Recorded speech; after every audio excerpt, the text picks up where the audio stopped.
میرا نام انشا گل ہے۔ میں نے آج زہر کھا کر خودکشی کر لی ہے۔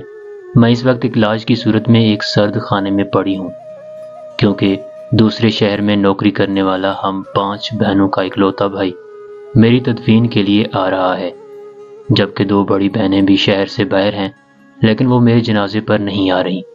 انہوں نے میری خودکشی کی خبر سن کر خود کو کمرے میں بند کر لیا ہے اور دھاڑے مار مار کر رو رہی ہیں۔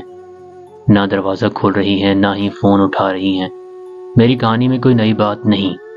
5 بہنوں میں میرا تیسرا نمبر تھا۔ میری شادی ہو چکی تھی۔ مجھ سے 2 چھوٹی ابھی شادی کے انتظار میں تھیں کہ ابا اس دنیا سے رخصت ہو گئے۔ میں نے تو انہیں کہا تھا کہ شادی کبھی مت کرنا، ورنہ ساری زندگی میری طرح عذاب بن کر گزرے گی۔ میں شوہر کی مار کھا کھا کر تنگ آ گئی تھی۔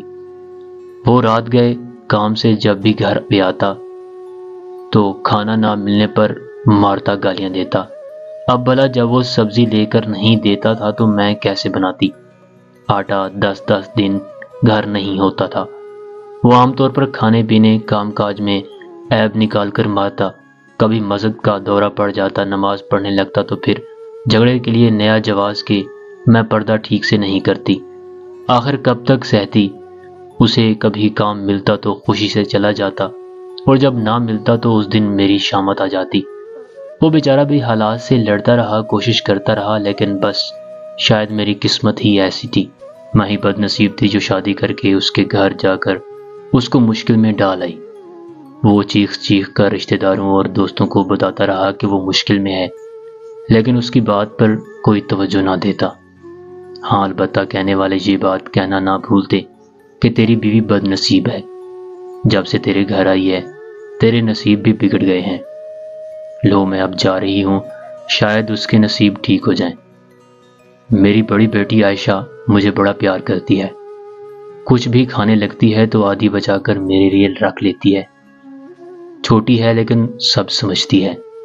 شام کو جب میری طبیعت بگڑتی دیکھ کر ہمسائی مجھے اسپتال لانے لگی تھی تو وہ گلی میں کھیل رہی تھی۔ جانے کس نے اسے میرے مرنے کی خبر دے دی اور وہ روتی رہی۔ اب جب میں یہاں سرد خانے میں پڑی ہوں، وہ وہاں گھر میں رو رو کر سو گئی ہے۔ امی بیچاری شوگر کی مریض کو میں نے بہت رلایا۔ پیاری امی، میرا گھر حالات کی وجہ سے نہ بچ سکا، سو اپنی بیٹیوں کو چھوڑے جا رہی ہوں۔